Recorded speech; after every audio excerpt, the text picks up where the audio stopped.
Eu tenho que ir lá e compartilhar a tela. Vocês estão vendo, gente? Para aparecer a lousa. Sim, perfeito. Então, a aula passada, a gente vai começar da um pouco antes de onde a gente parou. Na aula passada, a gente viu o quê? A gente viu diferenciação e integração de série de Fourier, que a gente está no tópico série de Fourier, certo? Com muita sorte, hoje é a última aula de série de Fourier. Depois a gente viu aplicação à resolução de equações diferenciais ordinárias, EDOs, e problemas de valor inicial, problemas de valor de contorno, inicial não. E a gente começou a ver a aula passada e não conseguiu terminar, porque o tempo é curto, embora pareça longo, a parte de aplicação de séries de Fourier na resolução de equações diferenciais parciais. Então eu vou dar uma revisada rápida no que a gente viu a aula passada para a gente poder continuar, certo? E eu deixei pronto. A gente viu a aula passada, a gente viu tanto a parte de EDO quanto agora a parte de EDP, a gente viu por meio de exemplos. E a gente vai ver hoje tudo por meio de exemplos e tentar aprender por meio de exemplos. Então a gente viu o que a gente chama de equação da onda, que é uma equação da onda, no caso particular de cordas vibrantes. A equação da onda é alguma coisa do tipo U TT, embaixo é derivada, certo? Então, a segunda derivada em relação ao tempo é proporcional à segunda velocidade em relação ao espaço. Isso aqui descreve uma onda se movendo na direção X, ou para a esquerda ou para a direita, um pulso, se você quiser, ou uma onda na direção X com velocidade C. Se você bate uma corda, esse pulso vai se propagar para lá, por exemplo, chicote, assim, né? Mas um chicote comprido, de modo que aqui, aí eu faço assim, né? Esse negócio continua indo. Se propaga com velocidade C, que é um número, certo? E aí, por que eu chamo de cordas vibrantes? Eu pego o X, coloco de 0 até L, então a corda tem comprimento L e ela está fixa nas extremidades, certo? E aí ela vai vibrar. É tipo uma corda de violão, ela está fixa nas extremidades. U vai ser a amplitude da vibração. Amplitude, se você quiser, o tanto que a corda está distendida em cada X. E aí eu tenho aqui um problema, então isso aqui é um problema de valor em contorno, valor de contorno para parte espacial. E aqui eu tenho, na parte temporal, U de x0, o f de x, e o t de x0, igual a g de x. Se eu olhar isso como uma função do tempo, só que é um problema de valor inicial, certo? Estou dando equação diferencial, a gente chama de problema de Cauchy. A gente não vai entrar nisso porque não é um curso de equações diferenciais parciais, certo? Existe curso para isso, mas a gente vai ver por exemplos. Por exemplos. Então, U, ele é em x0 é a posição inicial, entre aspas, e o t é a velocidade inicial, em que eu solto a corda. E a gente viu que dá para achar soluções dessa equação pelo método de separação de variáveis. Eu suponho U da forma U de xt igual a um x grande de x, que multiplica um t grande de t. Então eu separei, certo? Uma função de x e uma função de t, e vou tentar achar soluções dessa forma. Aí eu calculo o tt, que é xt duas linhas, onde linha agora é em relação ao argumento da minha função. Então, t duas linhas, t grande duas linhas é a segunda derivada em relação a tzinho. E x grande duas linhas é a segunda derivada em relação a xzinho, certo? De x em relação a xzinho. E eu substituo na minha equação. Então fica, essa é a minha equação. O tt igual a c quadrado, o xx. Então fica xt duas linhas igual a c quadrado tx duas linhas. E eu divido por xt. Todo método vai ser assim, eu tenho que dividir, porque eu quero que um lado da equação dependa só do tempo, o outro dependa só da posição. Então se eu divido por xt aqui fica t duas linhas sobre t. E aqui fica c quadrado x duas linhas sobre x. Por conveniência, eu passei o c quadrado para lá, não precisaria, mas só para ficar bonitinho.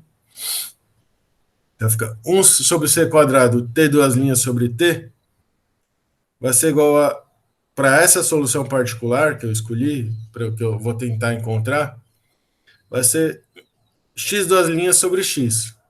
Então, o lado esquerdo, esquece essa parte aqui, o lado esquerdo é uma função de t. O lado direito é uma função de x. Então, se essa igualdade tiver que valer para todo t e para todo x, a única possibilidade é que isso seja igual a uma constante, que não vai depender nem de t nem de x. Por quê? Porque o lado esquerdo é uma função só de t, ele não pode depender de x. E o lado direito é uma função só de x, ele não pode depender de t. Então, ela é uma constante que eu chamei de menos lambda, onde lambda é um número, em geral, complexo, mas é um número, certo? Uma constante. E aí é só resolver, certo? A gente tem as condições iniciais aqui, né? A gente tem as condições iniciais das condições de contorno. Se a gente pega U dessa forma aqui, a gente substitui aqui, a gente vai ter condições para X, e X grande e para T grande. E a gente então vai ter um problema de contorno para X e um problema de valor inicial para T. E aí a gente vai lá e escolhe o que fazer primeiro. Aí eu escrevi aqui para vocês. Neste caso, resolvemos primeiro o problema de valor de contorno. Por quê? Porque ele é mais fácil. A gente olha para as condições de contorno, certo? Se você olhar para as condições de contorno, é mais fácil resolver as condições de contorno dessa forma, que o é igual a zero. Porque aqui você vai ter que ter um f de x. Se você resolver isso aqui primeiro, não vai ser legal. Então, dica, resolvam primeiro as condições de contorno mais fáceis. Ou as condições iniciais de contorno mais fáceis.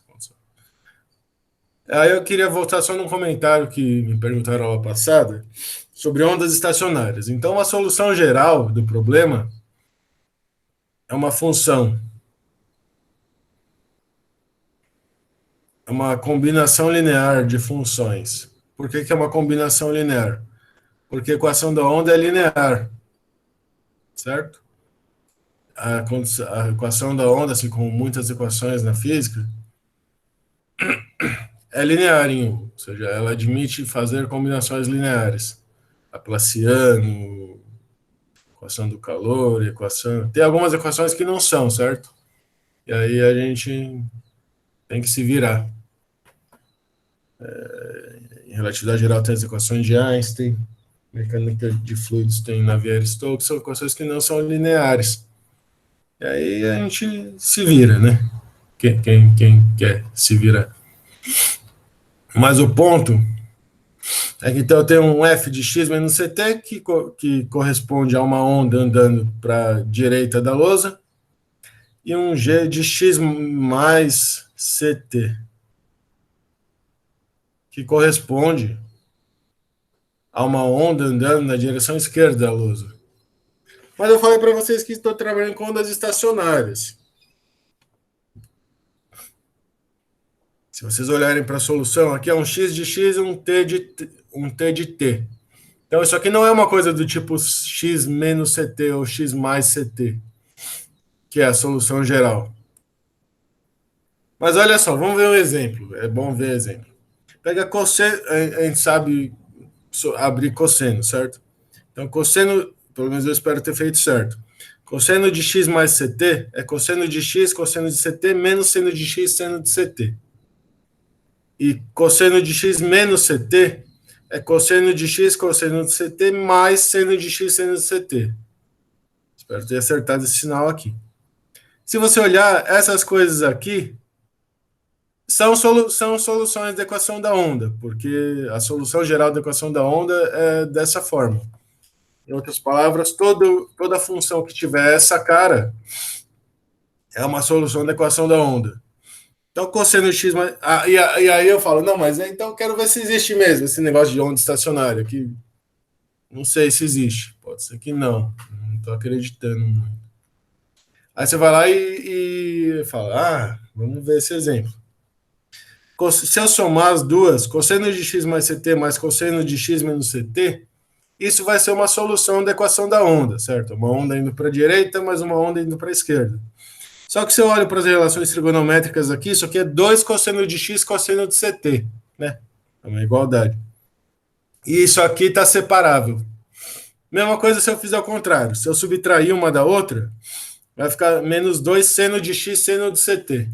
Então eu posso brincar com ondas que vão para a esquerda e para a direita, de modo que a contribuição, o pulso que está vindo para a esquerda, de certa forma, cancela a variação espacial do pulso que está indo para a esquerda, de modo que isso aqui fica separável na posição e no tempo.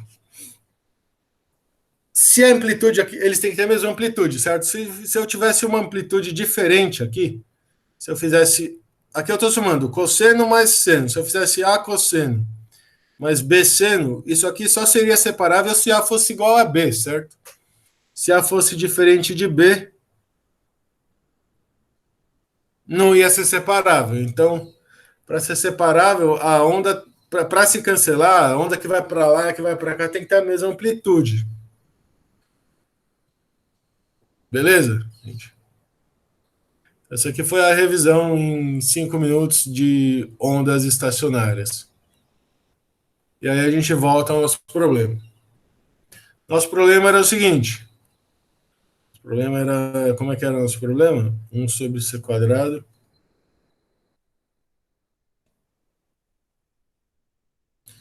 T duas linhas sobre T. O x duas linhas sobre x, que é igual a por convenção menos lambda. A convenção eu vou mostrar que é boa. Então eu vou resolver primeiro essa parte aqui. Eu vou resolver primeiro uma das equações, depois jogar o resultado na outra. Ver que dá. Qual que eu vou resolver primeiro? Eu escolhi resolver primeiro a solução, a equação para x, porque as condições eram mais fáceis, as condições de contorno da equação. Então, x duas linhas mais lambda x igual a zero, certo? X de zero é u de 0t, que é zero, x de L é u de lt, que é zero. Quer dizer que a corda... Vou voltar. Quer dizer que a corda está presa aqui no ponto zero e no ponto L. E aí ela vai ter uma forma... Ela vai ter uma condição inicial. Condição inicial dada por essas equações e pela velocidade que a corda vai ser coisada em cada ponto, vai ser solta em cada ponto. Se ela for solta, G é zero, mas se ela for empurrada, tipo quando você dá um peteleco numa corda de violão, aí G não é zero, mas a gente vai ver. Então a gente viu lá passado aqui que essas são as condições, certo? Então eu tenho um problema que é basicamente um oscilador harmônico. Isso aqui tem soluções exponenciais complexas. Vocês sabem. Para eu ter x de 0 igual a 0, x de L igual a 0, essas exponenciais elas não podem ter parte real. Então o meu x grande de x, ele vai ser uma coisa da forma A cosseno, vai ter que ser senos e cossenos, exponenciais sem parte real, né? Vai ser aí x e a menos de x. Então, A cosseno de raiz de lambda x mais B seno de raiz de lambda x. Isso é a solução geral deste problema. X das linhas mais lambda x igual a zero. Com dado que essas condições de contorno são satisfeitas. Aí eu imponho elas. X de 0 igual a 0 quer dizer que cosseno é 1, seno é 0, quer dizer que A igual a 0. Então x de x vai ser B seno de raiz de lambda x. X de L igual a 0 vai me dar condições. Não vai ser qualquer lambda. Os lambdas, uma palavra aqui, vão ser discretos. Não vou dizer que eles vão ser quantizados. Eles vão ser discretos, certo? Porque a raiz de lambda L vai ser NP, então lambda é NP sobre L ao quadrado. Então eu achei um lambda N, certo?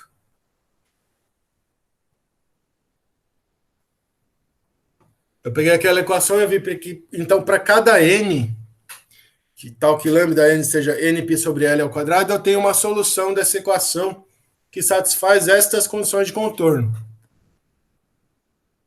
Então, você pegar uma solução desse tipo, xn igual a bn seno de np, raiz de lambda, npx sobre L, para cada n eu vou ter que o t grande de t vai satisfazer uma equação desse tipo, que também é um oscilador harmônico. Então, a solução geral para Tn é essa. Vocês estão me acompanhando, gente? A gente viu ela passar disso daqui. Sim, professor. Tn vai ser uma solução desse. Certo. Tn vai ser uma solução desse tipo. E aí faltam as equações de as condições. Que agora vai, o T vai satisfazer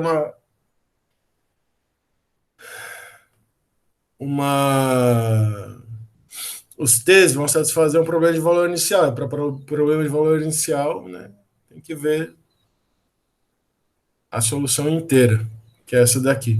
Então, as soluções separáveis do problema vão ser o n de xt, tn de x vezes x, tn de t vezes xn de x. Oi?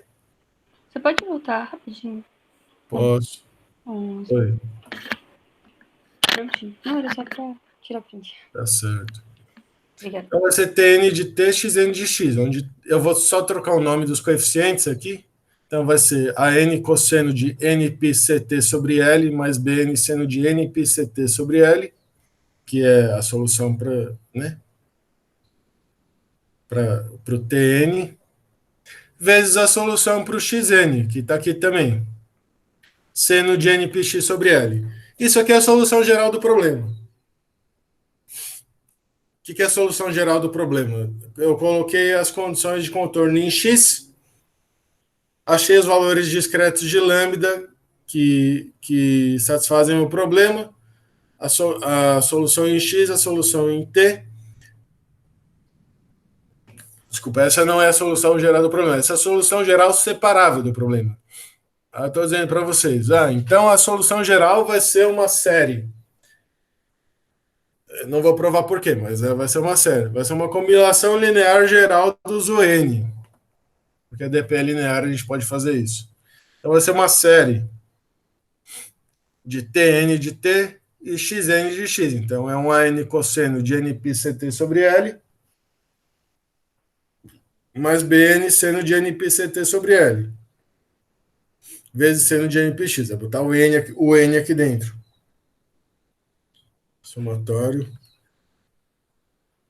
Não pus N igual a zero porque o seno é zero, certo? É de UN de XT. Certo? E a gente parou aqui. Falta aplicar as condições de contorno para T. Ou as condições iniciais, né? Que é um problema que depende do valor da função e da derivada. Então falta aplicar as condições para T, certo? Então vamos lá. E aí, quando eu aplico condições iniciais, eu tenho que olhar para a função inteira, certo? Porque senão cada UN teria que satisfazer, e os UNs não satisfazem. Os UNs dessa forma, eles não satisfazem necessariamente, não vão satisfazer as condições iniciais. Cadê? Eu vou voltar, depois eu volto. Essas são as condições, certo? O N não vai satisfazer isso, porque o N é seno vezes cosseno, e F é geral. Então, depois, para eu aplicar a condição inicial, quando aparece uma coisa geral do lado direito, eu tenho que ver o que acontece com isso depois de ter achado a solução geral do problema, que é o que eu vou fazer agora. Eu vou pegar esse U de xt e vou aplicar as condições para t, certo? Então, falta a calcular U de x0. U de x0, se você olhar aqui, né? Eu tenho U de x0, falta aplicar U de x0 e o T de x0. O de x0, o que, que ele é? T igual a zero, certo? Então, é somatório a n seno de npx sobre L, certo? Porque T é igual a zero. Ou seja, para qualquer x, mas para T igual a zero, isso aqui é f de x. E aí vocês vão falar, mas eu já vi isso em algum lugar, né? Onde que você viu isso? Viu isso aqui, certo? Isso aqui é uma série de Fourier para fzinho em senos. Muito bem, né? Certo? Para a equação da onda isso funciona, dadas as condições iniciais bonitinhas, condições de contorno bonitinhas. Quando eu aplico a condição de contorno em U, para U, né, para U de x0, eu faço t igual a zero, vai me dar só esse termo aqui, certo? Porque cosseno, certo? Aqui está errado.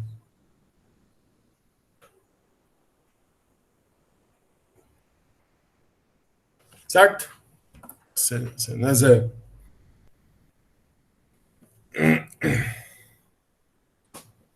Professor, não sei se eu entendi por que você mudou ali Mudei para quê? pro cosseno. Pro cosseno? Eu anotei aqui seno, mas é. Note que eu estou colocando t igual a zero nessa equação de cima, aqui, na minha solução geral. Uhum. Então, se eu coloco t igual a zero, o cosseno de zero é 1. E o seno de zero é zero. Então, esse termo aqui, ele some para t igual a zero. Aí o cosseno fica 1, aí sobra a n, não é? E o n multiplica o último seno. Ah, então eu fiz certo. Obrigado. Você tem razão. Bom que eu fiz certo, né? Bom que estou errando agora. Deixa eu corrigir isso daqui de novo. Descorrigir, certo? Tá certo. Sim.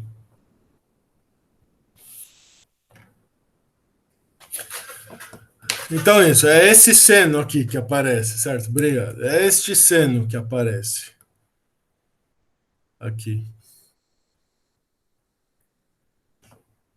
Então, a vantagem que eu vou. Então, aqui é seno. Então, professor, Então, isso tá. voltando. Oi? Eu ia perguntar, isso tá mostrando pra gente que, dada uma função inicial lá de x, vai ser basicamente como a corda vai estar no instante inicial, né? Exato. A gente vai conseguir mapear essa função só usando senos. Para as condições de contorno em X adequadas, certo? Eles estão fixos nas extremidades. Uhum. Eu tenho que U de 0T igual a U de LT é igual a zero, certo? Para essas condições, para essa condição de contorno específica, aparece só seno. A gente viu aqui. Aí você não vai ter que usar, por exemplo, uma função, a extensão dela é ímpar nesse caso? Não sei, não sei, acho que a gente vai chegar Sim, nisso. a gente vai chegar lá exatamente, para poder escrever tudo bonitinho. Que é o que a gente vai fazer agora, certo? Então, como o Gabriel falou, os coeficientes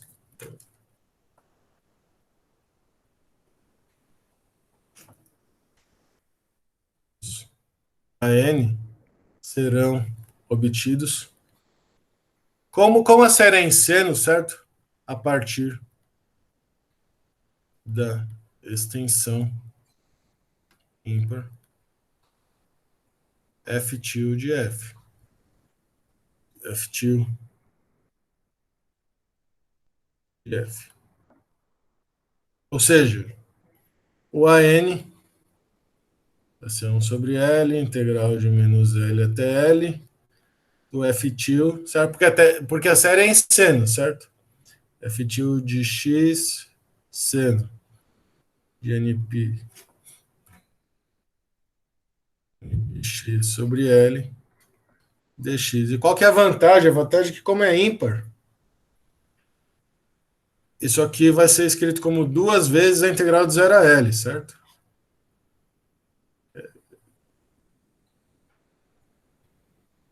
Né? E a integral de 0 a L depende só de f.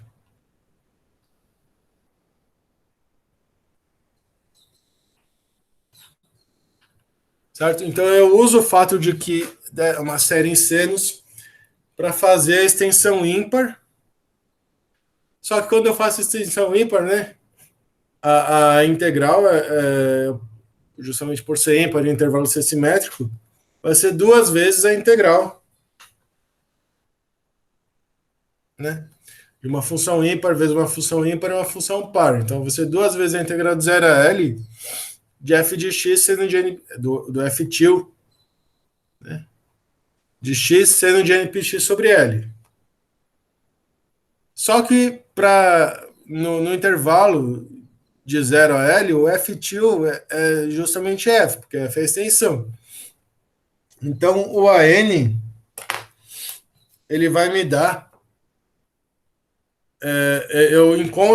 eu uso o fato de que a série é em senos, pego a extensão ímpar de f para transformar isso numa integral de 0 a L que depende só do meu f. Então, o AN está determinado. Você concorda comigo? Era essa a pergunta? Não entendi. Uhum. E aí, então, agora então eu resolvi metade do problema, certo? Infinito sobre 2. Encontrei aqui os ANs, falta encontrar os BNs. Mas eu tenho mais uma condição de contorno, certo? Eu tenho também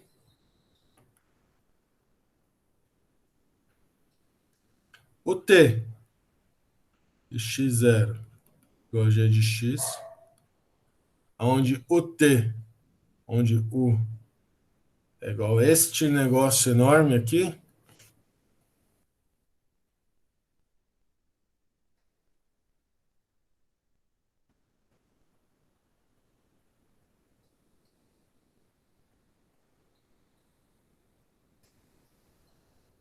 isso aqui de ver se eu consigo.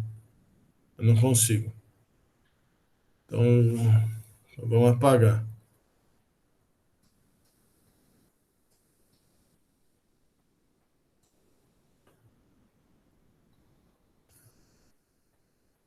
Vamos trazer isso aqui de volta para cá. É isso. Então, já a condição o t de x0 igual a g de x, o t, a gente viu que pode diferenciar.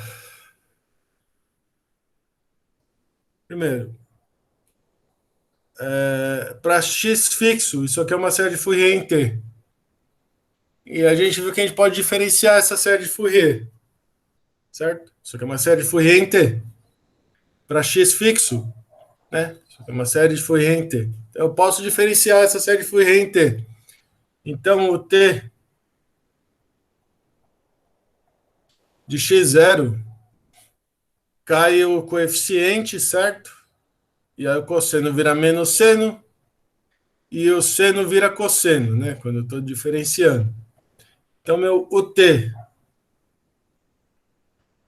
x0, ele vai ser essa soma aqui, ó. Esse termo vai dar zero porque vai aparecer senos. Esse termo aqui, eu vou colocar o t de x. aqui é somatório infinito, certo? Cara, aqui, vou fazer diferente. T de xt vai cair o NPC sobre L. NPC sobre L. Desculpa. Esse é somatório. N 1 infinito. NPC sobre L, que vai multiplicar menos AN seno CT sobre L mais BN cosseno.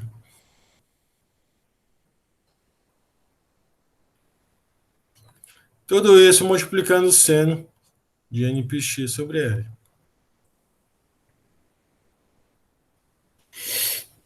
Certo? Então o T de x0, é a minha condição, x0 isso aqui vai para zero, certo? Isso aqui vai ser somatório n igual a 1 infinito, npc sobre L, que multiplica Bn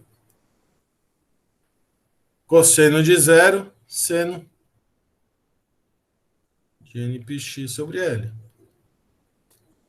E isso aqui, certo? É igual a g de x.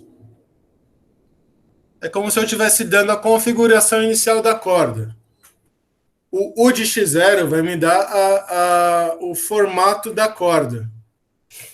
E o T de x0 vai me dar a velocidade com que a corda é solta, é petelecada em cada ponto.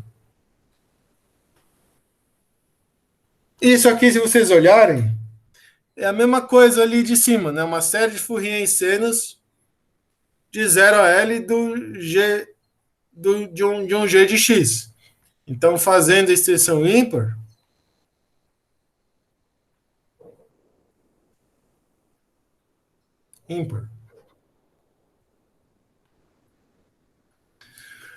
a gente vai chegar na mesma forma para U, certo? Vai ser, então, como é que é? Para os BN, certo? Então, o BN vai ser NPC sobre LBN, certo? Agora, esse é o coeficiente da série. Certo? O coeficiente da minha série de Fourier é esse cara aqui. Né? Bzão N seno de alguma coisa. Então, isso aqui é o coeficiente de Fourier. Eu posso escrever aqui Bn é NPC sobre L Bzinho N, que é quem eu quero. Na verdade, não importa muito, né? Que é igual. Lembra que a gente já fez essa conta agora há pouco. Menos L até L de G de X seno NPX sobre L dx, certo? Em outras palavras, o Bn vai ser 2 sobre NP C integral de menos L até L de G de X seno de NPX sobre L dx. Certo, gente? Professor, Resolvendo. o Professor, por 2. que não de 0 até L? É. Se tá com De 0 até dois. L, desculpa. De 0 até L, certo? Justamente porque eu já fiz a extensão ímpar e aí joguei fora. Integral de 0 até L. Certo? Então eu resolvi meu problema. O que significa eu resolver meu problema? Eu encontrei a solução, né? A solução geral dessa forma, solução do problema, e encontrei os ANs e BNs. Então eu encontrei, entre aspas, uma série de Fourier dupla em X e T, certo? Uma série de Fourier dupla.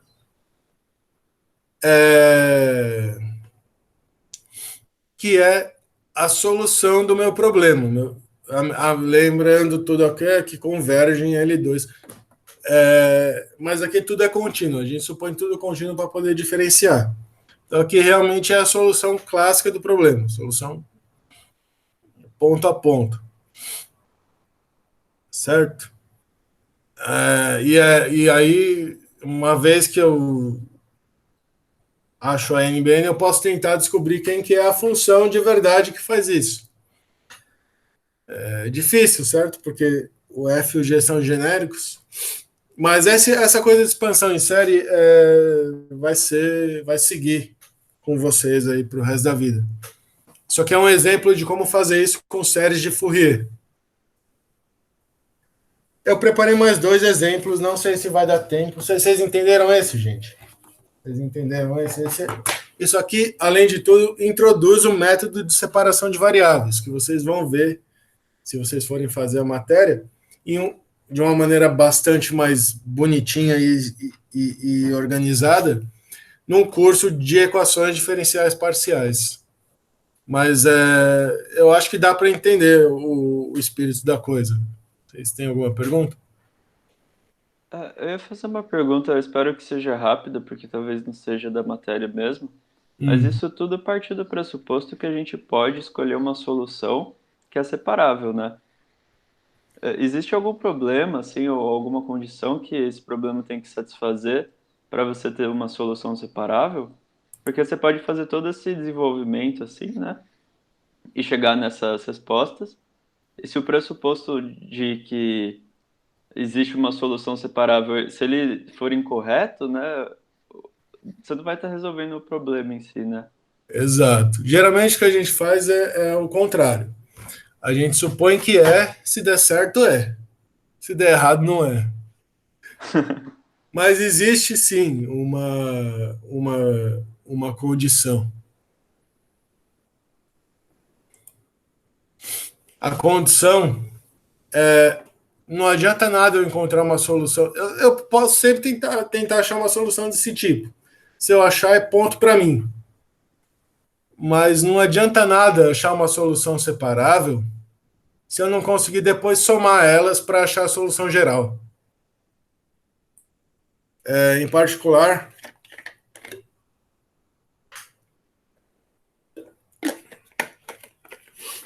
o que eu fiz aqui? Nesse ponto. Em verde. Eu dividi por U, certo?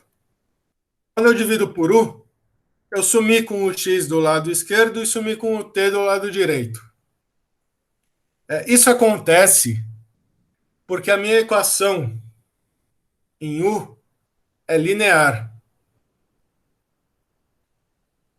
Linear em U, certo? Não tem o quadrado aqui.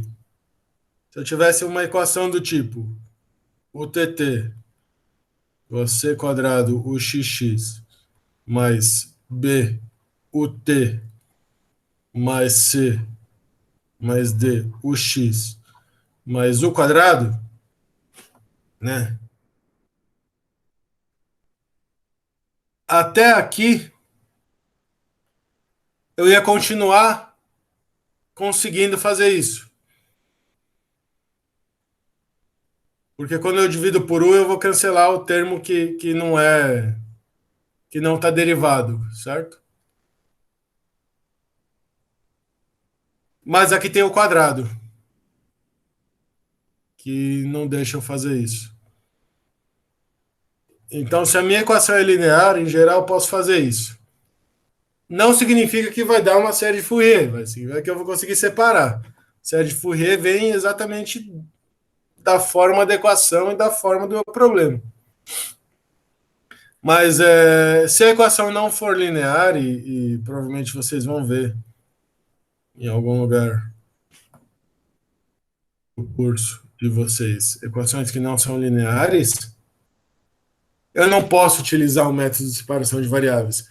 Eu posso até conseguir encontrar uma solução dessa forma, mas eu não vou poder somar, porque a equação é difícil encontrar, mas mesmo que eu encontre, se eu escrevo o t igual ao quadrado, uma equação simples, aqui tem o quadrado. Na hora que eu for somar tudo,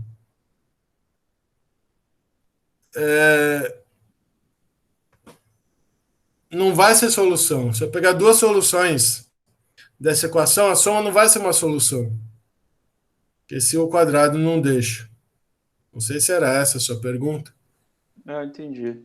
Ah, então eu acho que é menos complicado do que eu imaginava. A Aí mesmo resposta você é. consegue ver.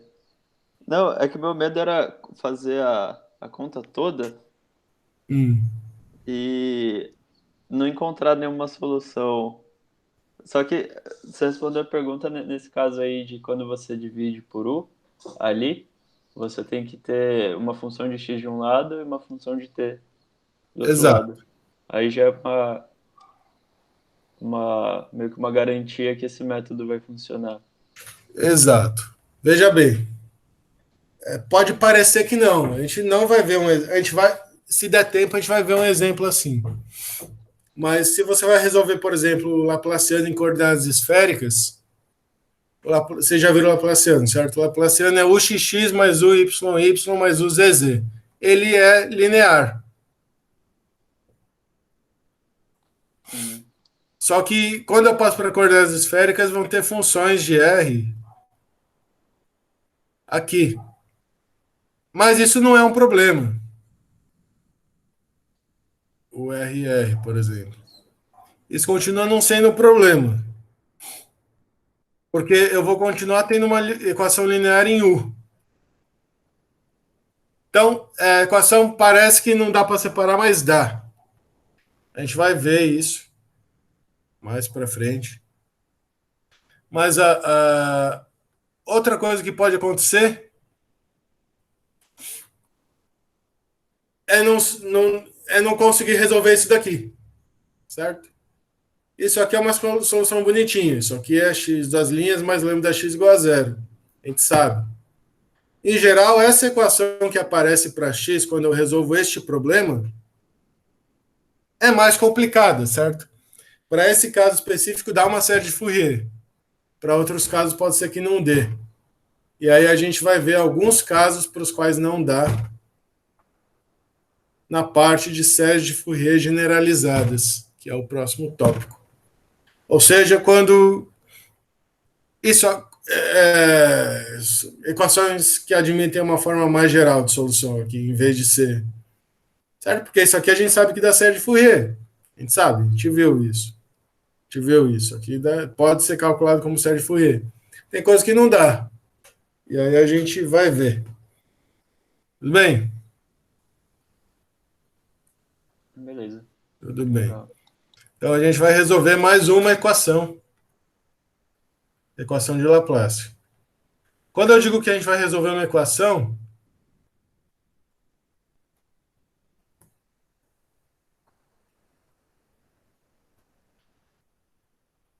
a gente não está resolvendo só a equação, certo? A gente está resolvendo a EDP junto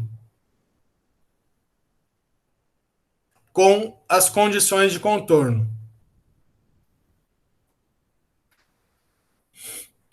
Se a gente mudar as condições de contorno, a EDP é a mesma. Né?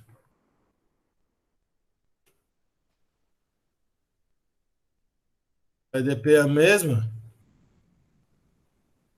A equação de Laplace 2D aparece quando você vai fazer gravitação newtoniana 2D, certo? Porque 3D é a mesma coisa. A gravitação newtoniana de verdade, um espaço tridimensional. É, mas aqui que eu estava falando, assim, aqui a equação de Laplace continua a mesma. Agora, se eu colocar condição de contorno diferente, eu vou ter soluções diferentes. Em particular, a geometria do meu problema me diz o tipo de série que eu tenho que utilizar para resolver. Séries de Fourier são boas para geometrias quadradas ou para ângulos, certo? Então eu tenho que ter isso daqui, e aí eu vou resolver.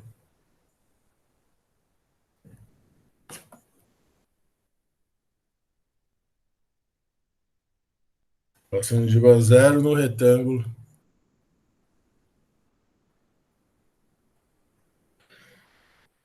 Zero menor que x menor que a, zero menor que y menor que b, certo? É um retângulo isso. Um retângulo assim.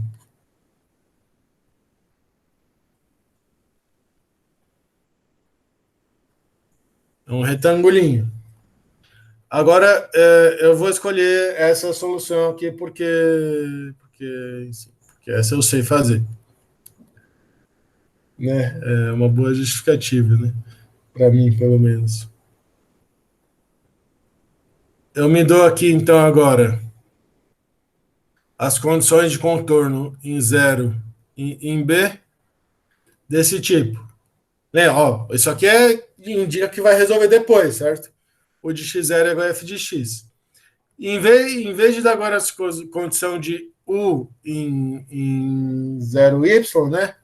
Eu vou dar o x, só para a gente poder mudar um pouquinho. E o x, 0, L, Y, B, né? Estou chamando de B. A, chamando de A. A, Y, igual a 0. Certo, gente? Essas aqui vão ser as condições de contorno. Aqui, em Y, eu estou dando condições de contorno sobre a minha função. Em Y igual a 0, em Y igual a B. Em X, eu estou dando as condições de contorno sobre as derivadas da minha função. X igual a 0, X igual a A. E, de novo, qual que é rápido de se resolver? Que a gente já resolveu. A gente já resolveu esse problema aqui, certo? A gente acabou de resolver, só que é um bem parecido, né? Então eu vou usar separação de variáveis, escrever de U de xt igual a x grande de x. Desculpa, agora não é mais t, certo? U de xy.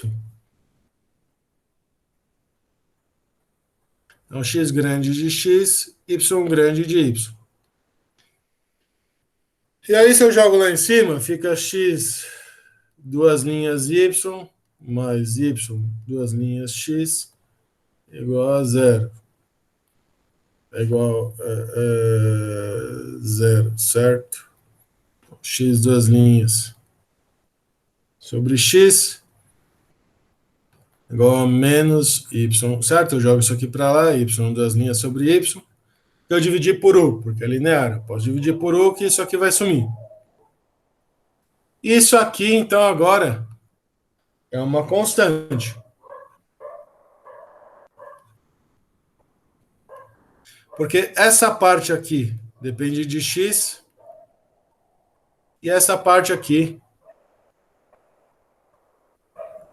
depende de y. Se um lado depende de x, outro lado depende de y. Se isso aqui depende não, se essa parte não depende de y, depende só de x, essa parte não depende de x, depende só de y, o resultado tem que ser uma constante para que valham as duas coisas. Tudo bem? Como no outro caso. E aqui eu vou dizer que as condições. Isso é verdade de contorno mais fáceis são para x, certo?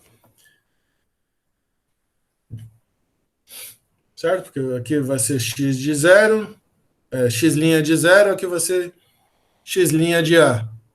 Aqui vai ser y de zero, aqui y de B. Y de zero é f de x. E aí a gente cai no outro caso. F de x não é legal de se resolver primeiro. É legal de se resolver primeiro coisas que dão zero, que dão constante, coisas que eu sei resolver. quando eu aplicar meu método de separação de variáveis. Então, a gente vai começar com o método de separação. Gente, se vocês não estiverem acompanhando, vocês me interrompam, certo? Eu peço que vocês me interrompam.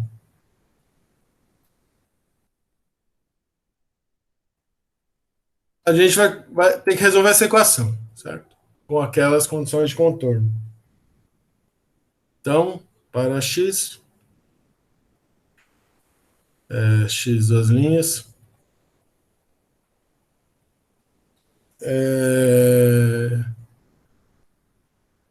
como é que é? Menos lambda x igual a zero, certo? Essa é a equação que eu tenho para x. X duas linhas menos lambda x igual a zero. E eu tenho as condições de contorno, que x' de zero é igual a zero e x' de a é igual a zero, certo?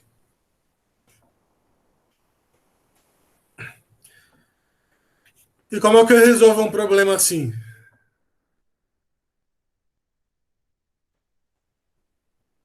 Pergunta.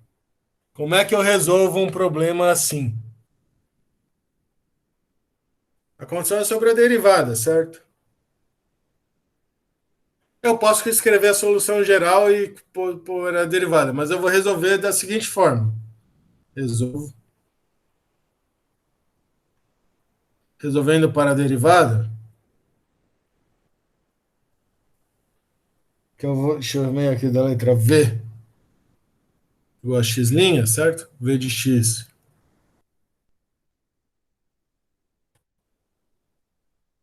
X' de x. Eu tenho o quê? Eu tenho V duas linhas menos lambda V igual a zero. V de zero igual a V de A igual a zero, certo? Fica de uma forma mais apresentável. Embora dê para resolver de outra forma também. Mas daqui a gente a gente acabou de resolver esse problema. É por isso que eu fiz assim. A gente acabou de resolver esse problema. Isso aqui vai me implicar. A gente resolveu esse problema. Que lambda n é igual a menos nπ sobre a quadrado e Vn de x é igual a um AN, eu coloquei uma letra aqui, certo? Alfa n seno de nπ x sobre a, certo? Professor, Professor, V é igual a x', é isso? Isso, eu estou definindo V como a derivada. Mas então, quando a gente substitui na equação lá, não é x duas linhas menos lambda x igual a zero? Isso, agora deriva essa equação em relação a x. Ah, entendi. Ah, beleza. Fica x linhas, que daí é v duas linhas, né? Entendi. Menos lambda x' igual a zero. Vai ficar V duas linhas menos lambda V igual a zero, certo? Entendi. Obrigado. E quando eu digo resolver para derivada é isso, certo? Eu esqueci de falar, mas a gente deriva a equação Tranquilo. para isso, dar isso aqui. Então eu tenho Vn, certo? Eu tenho Vn. Então, se eu tenho Vn, né? Eu vou ter que o meu Xn, ele vai ser o que vai ser o Xn? AN cosseno, certo?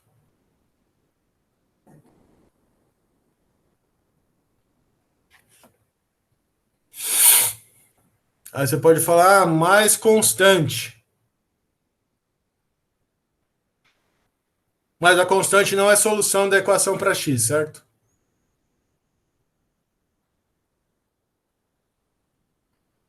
X igual a k não é solução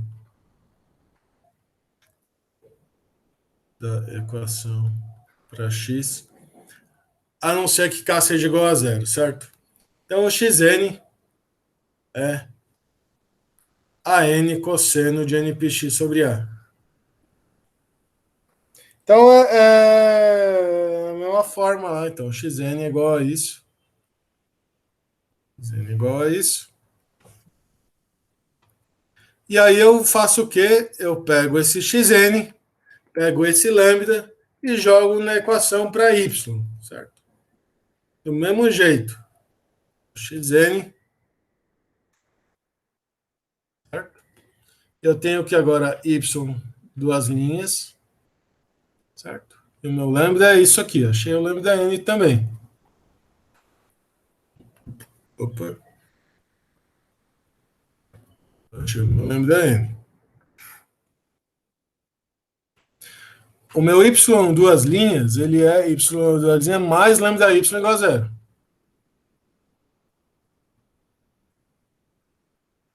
Mas o lambda eu tenho, certo? Então, y das linhas menos np sobre a ao quadrado y igual a zero. E aí, a solução disso aqui agora não é mais seno e cosseno, que é menos aqui, certo? Então, a solução são exponenciais, ou cossenos hiperbólicos e senos hiperbólicos. Mas eu tenho que separar isso em dois casos, certo? Se eu faço n igual, antes o n igual a zero sumia. Porque antes n igual a zero, o xn era a n seno de nx, npx, certo? Então, a soma era só até a partir de n igual a 1. Agora não. Agora tem uma solução do tipo exponencial, uma solução que não é oscilador harmônico, solução não harmônica, uma solução não... Como é que fala? Que não é seno e cosseno. E eu tenho que... Ela admite n igual a zero, porque o xn é cosseno de npx. Então, para n igual a zero, aqui y das linhas igual a zero. Aqui o y0 de y é igual a 1a, alfa, y mais beta, certo? Então, além da solução que eu vou pegar para os n's aqui, eu tenho que incluir a solução para n igual a zero. Porque antes a solução minha para y igual a zero para n igual a zero não era tão importante assim, ela ficava dentro das outras. Mas agora eu vou pegar, então, n diferente de zero, certo?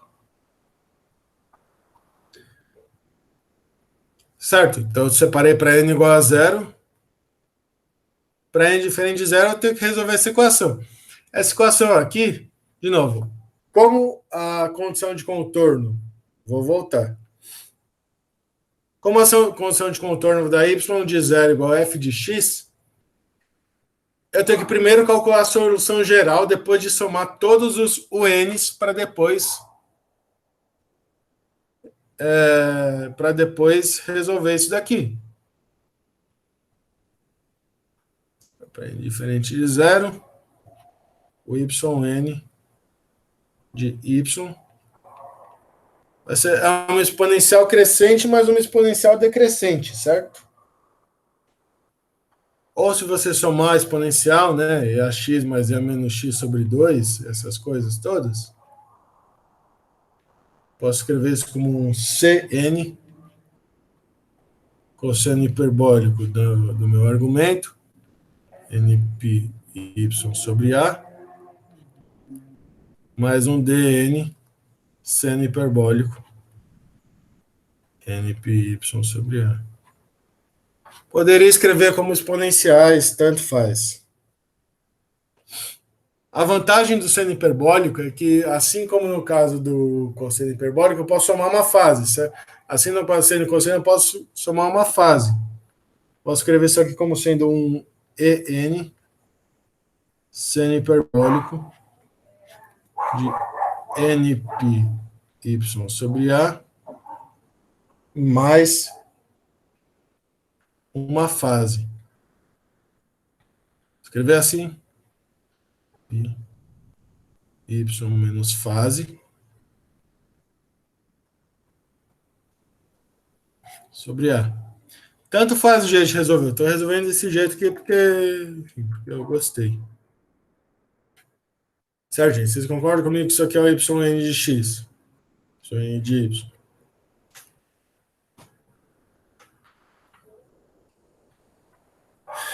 Então, o yn de y é uma constante vezes ser hiperbólico, e aqui aparece uma fase. Notem que a fase depende de n.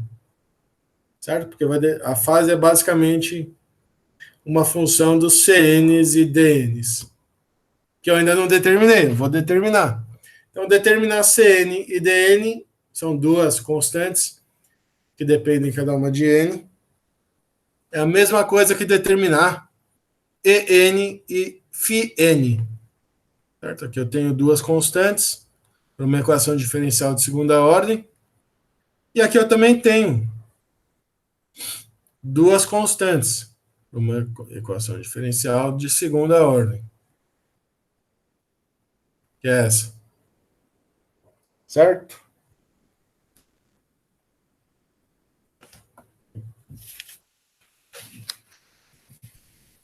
Vamos lá.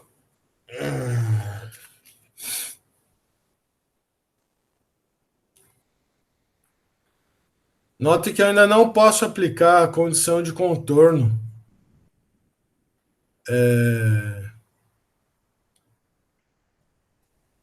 y de zero igual a f de x. Mas a equação de contorno para B é yn.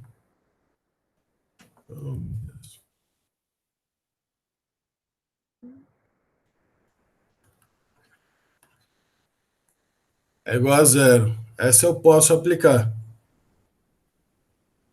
E seno hiperbólico de 0 é 0, certo? Particular, vamos lá. Seno hiperbólico seno hiperbólico. Para n igual a 0, eu tenho beta igual a 0, certo? Beta igual a 0. E para n diferente de 0, eu tenho... Vamos lá. É seno hiperbólico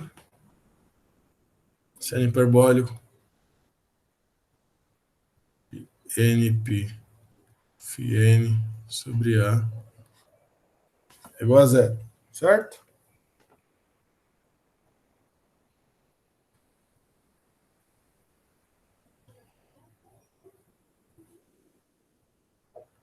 Errado. Menos Ele professor n de b, certo? np b menos φn sobre a igual a 0, certo?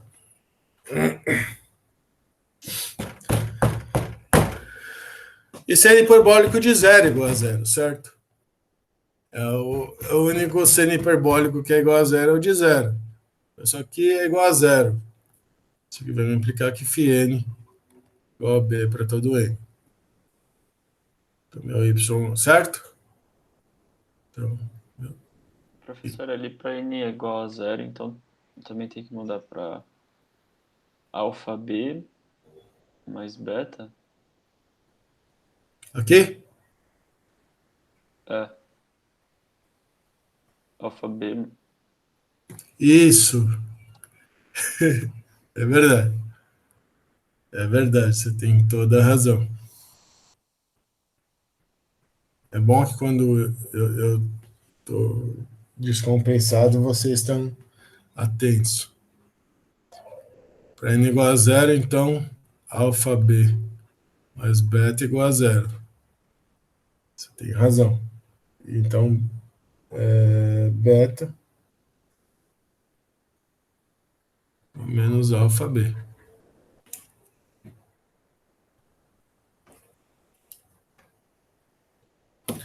Então, y0 de y, esse cara aqui é alfa, y menos alfa b, bzinho.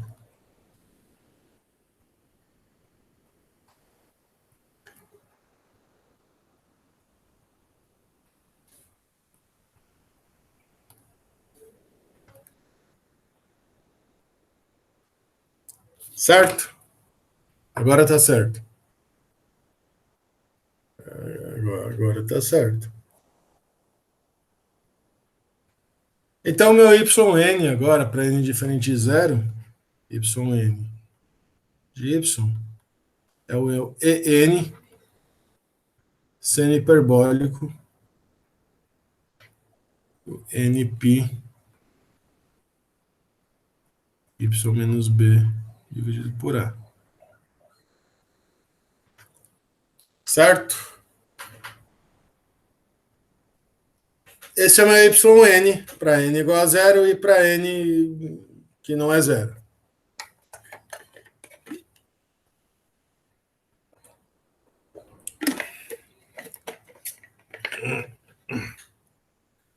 Tudo bem? Tudo bem. Então, eu vou pegar aqui o meu xn igual a isso. Eu achei o y0. Y0 igual a isso. E eu tenho também o quê? O meu yn. Para n diferente de zero, certo?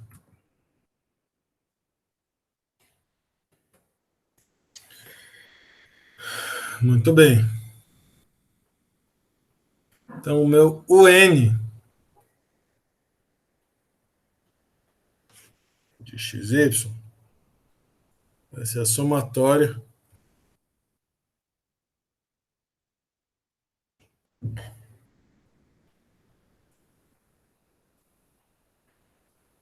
desculpa, o meu u de xy, solução geral, é a somatória dos uns de xy. Então, é n igual a zero, certo?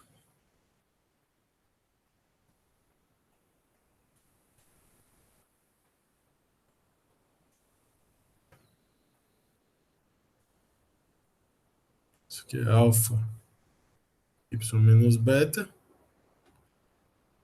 Eu posso renomear o alfa, certo? Porque o x0 é zero.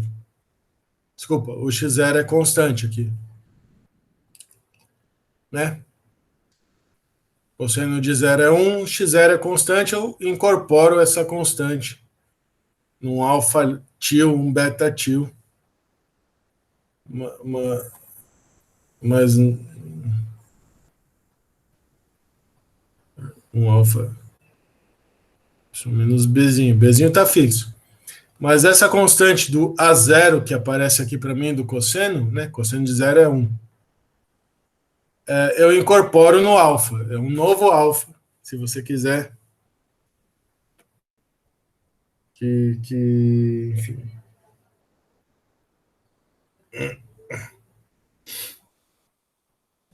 Um novo alfa, certo?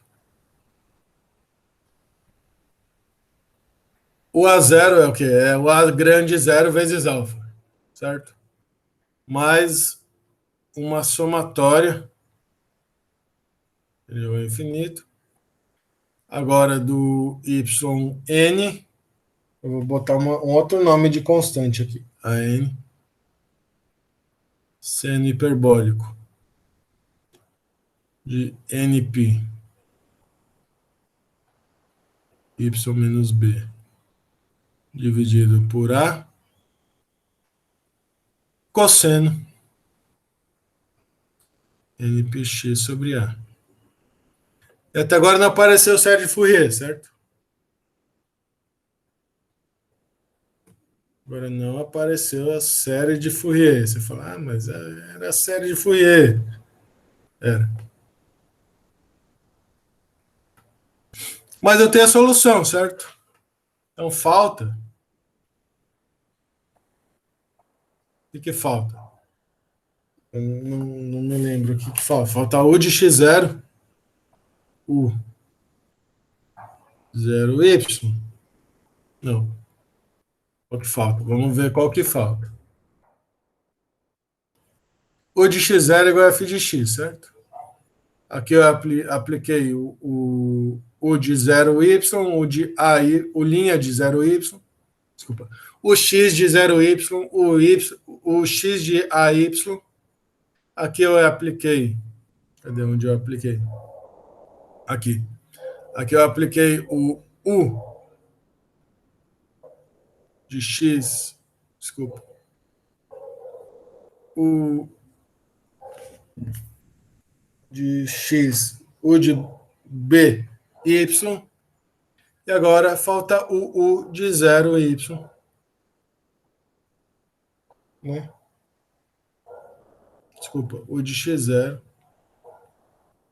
Aqui eu apliquei o U de XB. Aqui eu apliquei o U de X0. O F de X.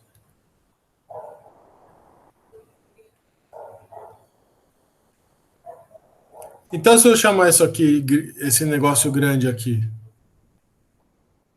A grande N, eu noto que esse seno hiperbólico aqui, desculpa, eu não vou chamar esse negócio de A grande N.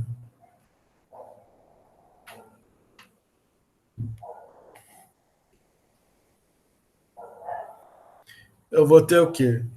O de x0 igual a f de x. Y igual a 0, certo? Isso aqui vai implicar aqui f de x.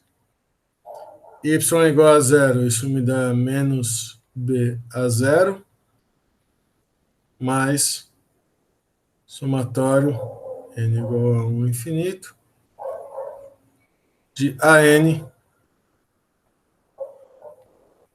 seno hiperbólico, de menos NPB sobre A, cosseno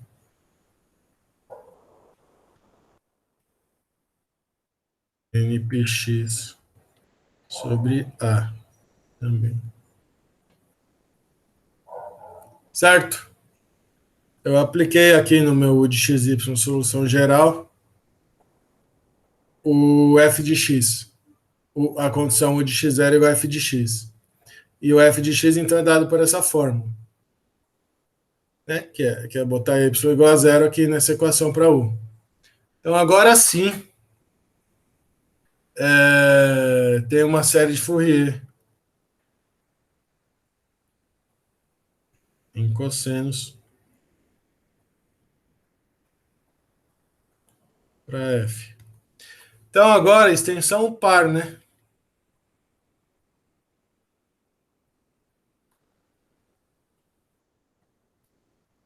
Eu vou usar as fórmulas para extensão par, porque a minha série de Fourier é em cossenos, certo? Certo?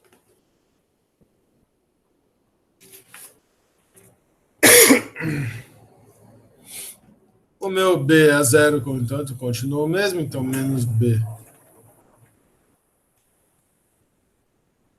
Certo?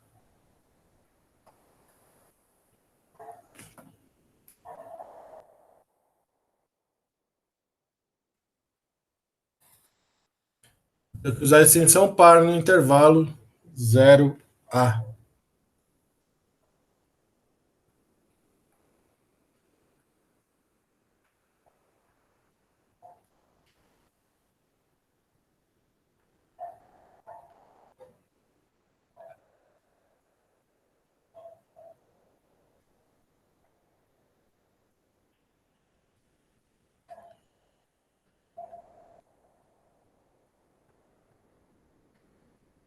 O F tal que é F restrito a 0A igual a F. Oi. Não, desculpa, professor. Então, aqui, o menos B a 0 deixa eu dividir isso por 2. Certo? Que seria 0 sobre 2. A 0 seria, então, isso aqui é 1 sobre A, grau de menos A até A, F tilde de x dx. Só que não é, certo? Porque aqui teria que dividir por 2. Então, B a 0 sobre 2 né? Porque aqui aparece um A0 sobre 2 aqui no nosso negócio da série de Fourier. Então, aqui tem um 2. Certo? Isso aqui é 2 vezes o coeficiente de Fourier. Certo? Esse cara aqui.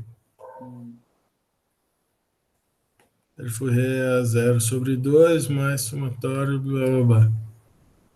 Então, a 0 sobre 2 igual a B a 0. Então, a 0 é menos 2B a 0. É isso aí. Agora eu fiquei confuso. A 0 é menos 2. Então, B a 0 é meio, certo? Essa parte é a parte mais difícil. É meio, certo? É isso aí. Meio porque aqui o coeficiente de Fourier é esse negócio. Mas aí eu tenho F, então isso aqui eu uso a extensão par. 1 sobre A integral. Então isso aqui é 1 sobre 2A.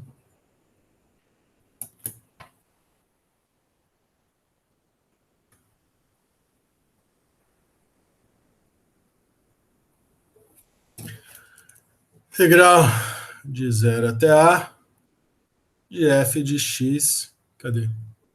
Cosseno. Cosseno de 0, certo? Dx. E o outro coeficiente, que é outro coeficiente, é esse cara aqui. O AN, seno hiperbólico. De menos AN, seno hiperbólico é ímpar. NPB sobre A é igual a 1 sobre A, integral de menos A até A, de F tilde X, cosseno de NPX sobre A dx. Então, meu AN, que isso aqui, então, é 2 sobre A, integral de 0 até A, de F de X, né? Cosseno de NPX sobre A dx. N é 2 sobre A, aí eu divido, então isso aqui é menos. Aí vocês dividem, certo? Menos 2 sobre A, seno hiperbólico desse cara. Menos 1 da integral de 0 a F de X, cosseno NPX sobre A dx, certo? Eu resolvi o problema. Eu tenho a solução geral do problema. Certo? Eu resolvi. Vocês concordam comigo que eu resolvi o problema? Eu tenho a solução geral do problema, que é essa. B está fixo, porque B é o lado, é o topo do retângulo. Ali lembra que eu tenho um retângulo. Tem um retangulinho aqui. Aqui é B. Aqui é A. Eu estou resolvendo nesse retangulinho a minha equação de Laplace. Então, B está fixo. Eu tenho aqui a minha solução. Então, o U de xy vai ser A0, y menos B, um termo linear, mais uma somatória dupla. Desculpa, uma somatória de AN, que eu tenho que determinar, seno hiperbólico de uma coisa que depende de y, vezes cosseno de um negócio que depende de x. São os meus UNs. E os coeficientes eu consigo determinar por aqui, né? Pela condição. Eu já tirei alguns coeficientes. Eu já tirei alguns coeficientes utilizando que yn de b igual a 0, né? Eu joguei metade dos coeficientes fora. Porque, né, as fases são todas iguais a b.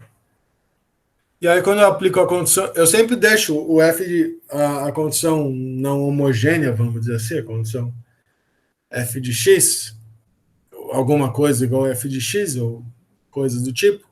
solução não homogênea, né, que não dá zero. Por último, e aí eu faço isso e encontro os ANs, certo? Encontro o A0, né? O A0 é dividido por B. Divide esse negócio por B e encontro o AN. E aí o problema está resolvido, certo? E aí aparece a série de Fourier sempre, ou quase sempre, quando eu vou colocar, quando eu vou resolver. Por que que onde que aparece a aplicação de série de Fourier nesse negócio?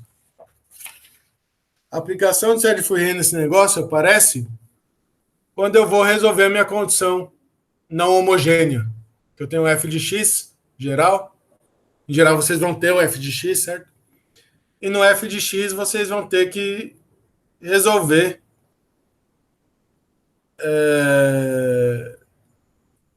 colocando y, aqui você coloca y igual a zero, e para geometrias adequadas e condições de contorno adequadas, pode ser que apareça uma série de Fourier. Nesses exemplos aqui aparece uma série de Fourier. Tudo bem? Tá rápido, gente? Não, tá tranquilo, professor. Se tá tranquilo, vamos mais um. Equação de Laplace 2D no disco. Eu resolvi no retângulo, certo? Agora eu vou resolver no disco. Legal que deu tempo. Eu tenho um problema de contorno.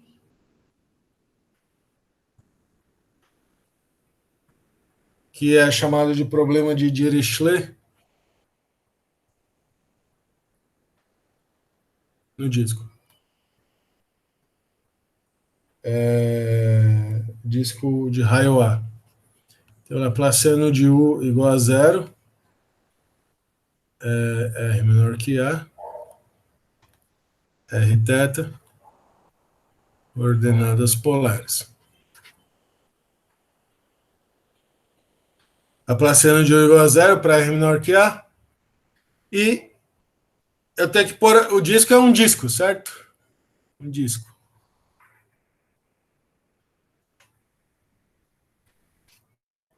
Eu quero resolver essa equação aqui. Aonde eu tenho que ter... E de novo, resolver uma EDP significa resolver uma EDP especificando as condições de contorno. Porque, como vocês viram nos casos anteriores, os coeficientes que aparecem na minha série de Fourier aqui, os coeficientes que aparecem na minha equação geral vão depender justamente da minha condição de contorno, certo? No retângulo, as condições de retângulo, né? Eu dei condição de contorno aqui, aqui, aqui e aqui. E no disco, onde que está a condição de contorno?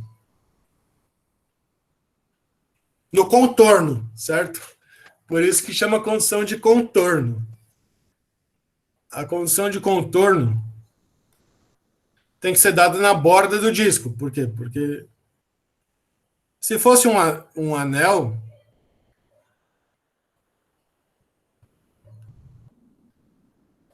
eu teria que dar condição de contorno aqui e condição de contorno aqui. Se fosse um disco com um furo, o análogo da gravitação newtoniana, né? Eu teria que dar condição de contorno aqui e condição de contorno no zero. A condição de contorno é na borda do meu domínio, certo? Condição de contorno aqui, eu vou dizer que U de A θ é um F de θ. Eu vou escolher essa condição de contorno para resolver. E eu vou falar para vocês provavelmente já viram isso. Se vocês não viram isso, não vou dizer que é fácil, mas a derivação é direta. E é interessante isso daqui, porque aí a gente vê um outro negócio de como separar.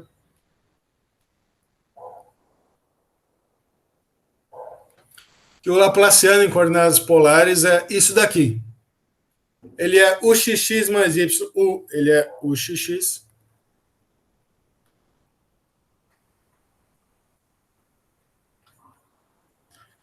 Y, Y, se eu escrever em coordenadas cartesianas. Quando eu vou para coordenadas polares, ele fica URR mais 1 sobre R, UR, mais 1 sobre R quadrado, o θ, θ. Onde aqui é derivado em relação ao raio, aqui em relação ao ângulo. E aí você fala, mas será que eu consigo aplicar um método de separação de variáveis? Notem que a condição para aplicar o método de separação de variáveis é que a equação seja linear em U. E aí, mesmo que esses caras dependam do raio, né? A menos que eles fossem uma função, um negócio muito complicado, pode ser que não dê, certo? Mas nesse caso vai dar. Uma condição necessária é que seja linear em U. E é linear em U, certo? Não envolve U quadrado, não envolve funções de U. Envolve só U. Então, eu vou tentar um método de separação de variáveis.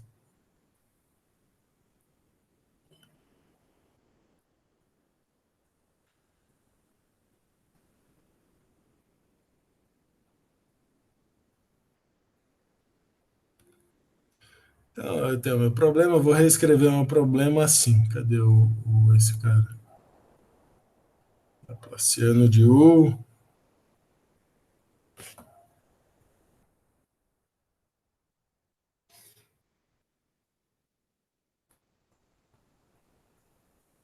Igual a zero, certo? Vou resolver esse problema. Mas eu quero separar minhas variáveis, certo? Eu quero um U de R θ ou um R grande de R, um θ grande de θ. Mas aqui não está separável, certo? Você olha para cá e fala, mas aí se eu colocar aqui vai dar errado. Então eu multiplico por R quadrado, certo? Aqui começam os truques. Você pode falar, mas você está roubando. Já sei como resolver. O ponto é você separar de um lado que depende só de R e do outro lado que depende só de θ.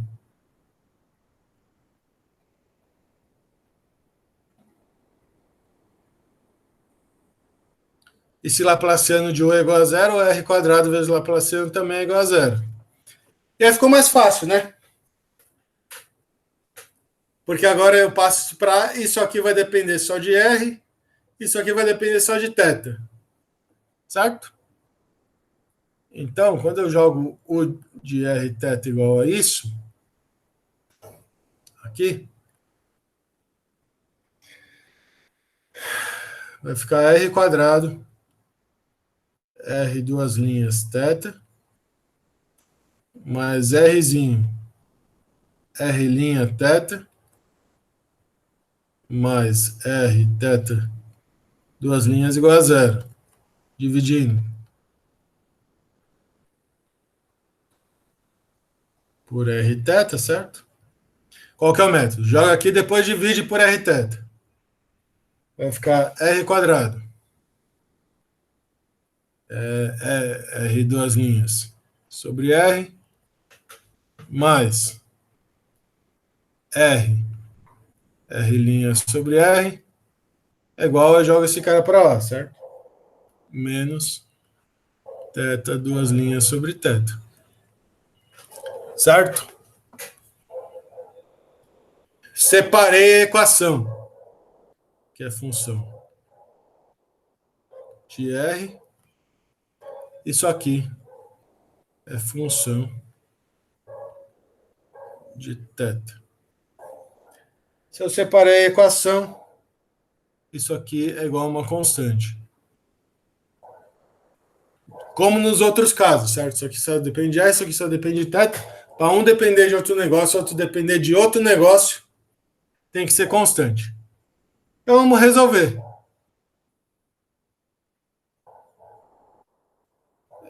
Notem que θ não está especificado.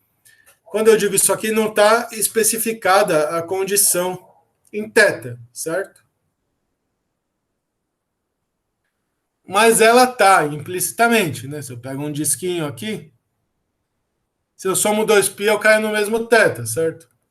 Então, U de R menos π, isso aqui está implícito no meu problema, pela geometria do problema. U de R menos π igual a U de Rπ. Todo R. Certo? Porque menos π e π dão o mesmo ponto geométrico aqui, o mesmo ponto no meu disco. Ou se você quiser, e eu acho que eu escrevi assim para deixar mais bonitinho. Não, tá bom assim. Certo? Então eu tenho aqui θ duas linhas, mais lambda θ, igual a zero. θ de menos π, igual a θ de π. Certo? Por que eu escolhi isso? De novo. Resolver a condição de contorno para θ é mais fácil, é periódica. É mais fácil do que resolver a que envolve a minha função complicada. Então eu resolvo isso daqui, certo? Isso aqui vai me dar, certo? Se vocês podem ver que isso dá lambda n igual a n quadrado, e o θn, a gente já fez essa conta. θn de θ é um AN cosseno de nθ mais BN seno de nθ. Certo? Tá aqui tudo bem? A gente resolveu, a gente separou a equação de Laplace em coordenadas polares, multiplicando por r quadrado, vai ficar então ficou uma coisa só de θ, mais uma coisa só de r. E a gente jogou, então, uma solução separável e viu que realmente separa. A gente consegue separar. Então, a gente consegue um problema de contorno dependendo de um parâmetro lambda. E aí a gente sabe que as soluções desse problema são, para os lambdas são discretos, assim como nos outros casos. A diferença é que aqui, como é π, os coeficientes ficam n2, fica nπ sobre π, né?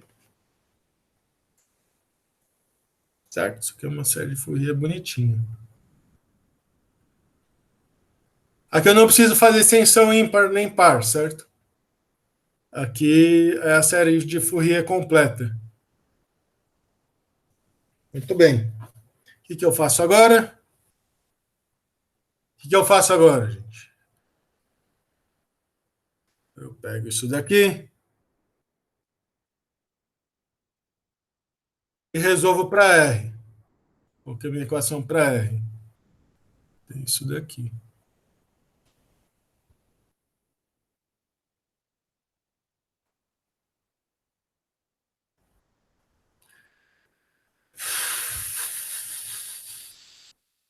Eu tenho R quadrado, R duas linhas, mais R linha, menos N quadrado, R é igual a zero, certo?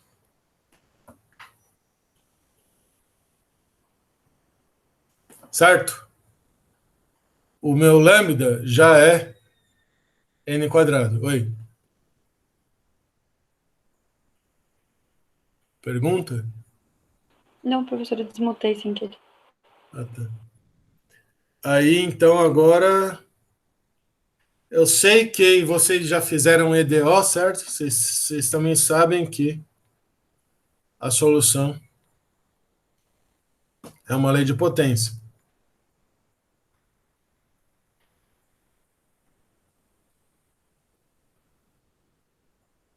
R grande igual a Rzinho a alfa.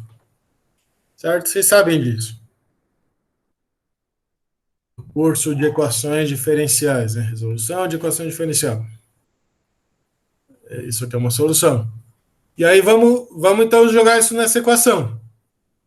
R', né? Vai ficar então a RA vai cair alfa, alfa menos 1. Vê se vocês concordam. Quando eu derivo isso duas vezes, vai ficar alfa, alfa menos 1. Aí eu tenho R a alfa menos 2 que multiplica esse R quadrado.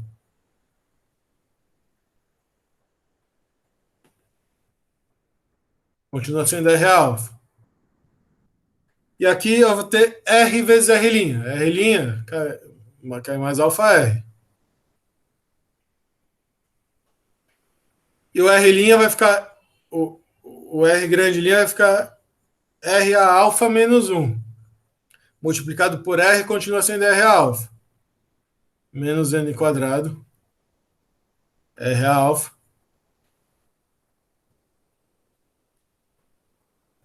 É igual a zero. Certo? E para isso ser verdade para todo R, tem que valer.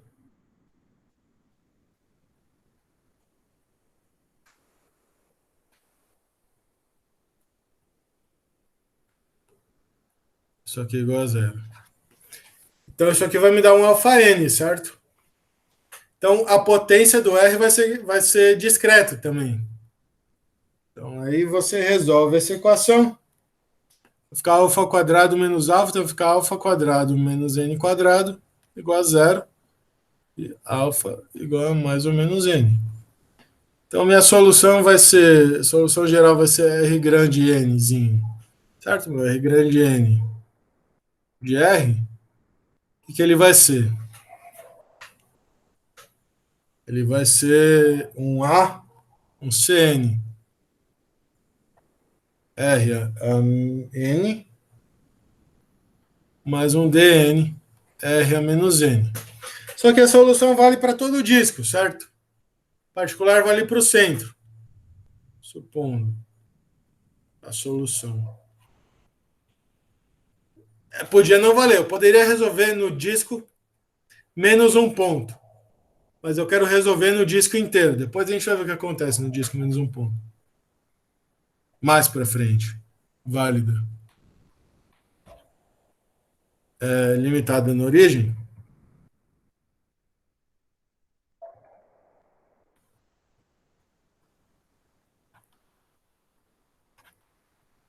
Dn igual a zero, certo? Então, Rn de R é Cn R elevado a N. Certo? Resolvi. Olha que beleza.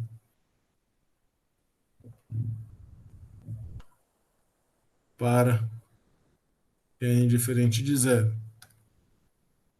Certo?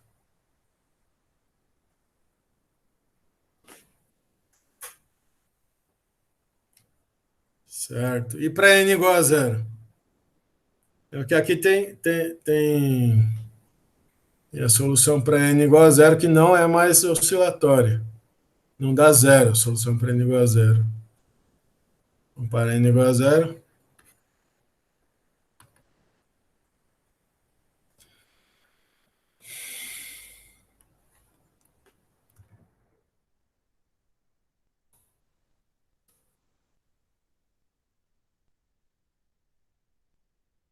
Para N igual a zero.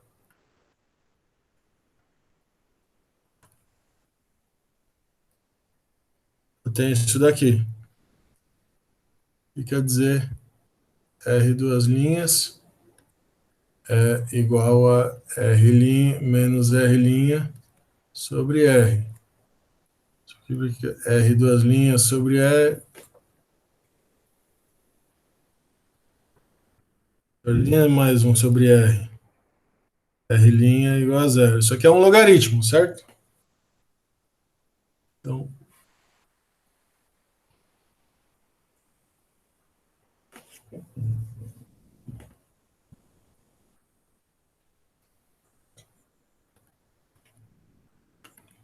duas soluções aqui.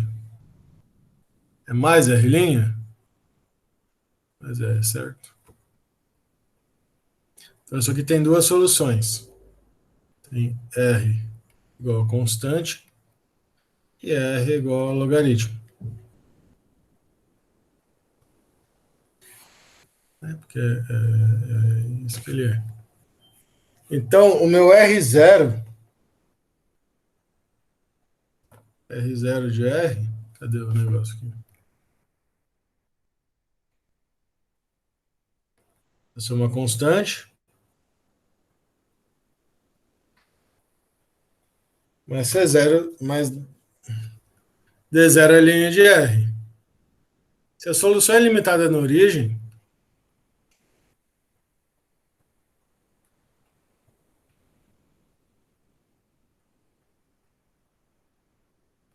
tem que implicar que D0 é igual a zero. Então, meu R0 de R é igual a C0. E o meu θ0 constante. Então, eu tenho a minha solução geral, certo? O de Rθ, esse é somatório, n igual a zero é infinito. O n de Rθ é igual a somatório de n igual a zero é infinito, do Rn de R, θn de θ.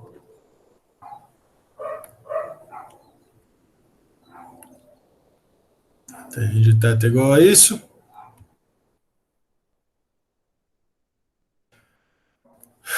Então, isso aqui vai ser uma constante, certo?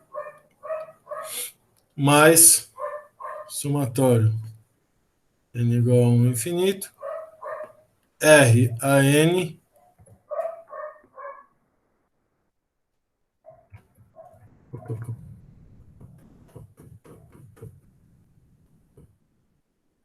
R a N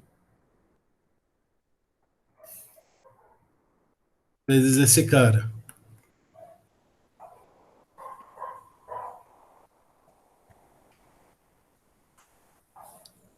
Vocês estão me acompanhando, gente?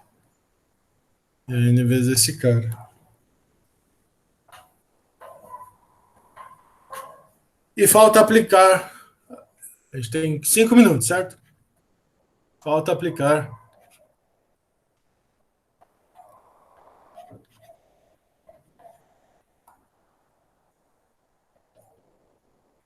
em R igual a, que é U de A θ, F de θ. Vocês concordam comigo que a gente achou a solução geral?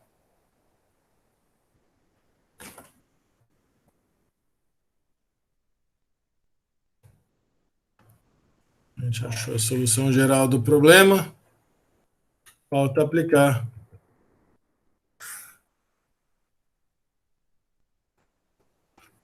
O de A θ, F de θ.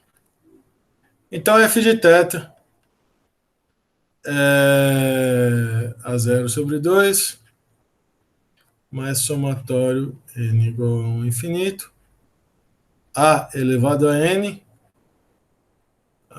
cosseno de nθ, mais bn seno de nθ, certo? Que é a série de Fourier de f. Então, o meu A0 é 1 sobre π, integral de menos π até π, de f de θ dθ. E o meu AN, A elevado a menos N, que divide π, de menos π até π, f de θ, cosseno de nθ dθ. E o meu Bn é A menos N, dividido por π, integral de menos π até π, f de θ, seno de n θ dθ.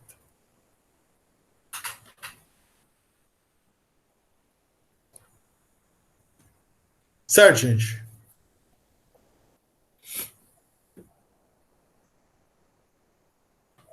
Foi rápido esse? Vou voltar.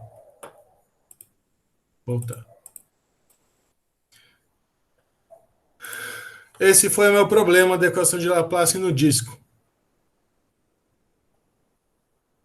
Então, eu substituí aqui, eu utilizei em coordenadas polares. Coordenadas polares eu consegui separar a minha equação. Separando minha equação, eu consigo resolver para θ, porque as condições de contorno para θ são homogêneas, são periódicas, desculpa. Eu encontro solução geral para θ, para todo n, em particular para n igual a zero é constante. Eu resolvo para θ, jogo o lambda na equação para r, resolvo para r. Resolvendo para r, eu tenho a solução geral para r. E a minha solução geral, então, vai ser uma combinação linear de UN de Rθ, que é Rn de Rθ n de θ, que vai ser uma coisa desse tipo. Eu aplico a minha condição de contorno em R igual a A, e aí eu encontro a série de Fourier, certo? E eu acho os coeficientes que estão faltando na minha expansão. Tudo bem, gente? Beleza. Tudo bem, professor. Legal. Beleza.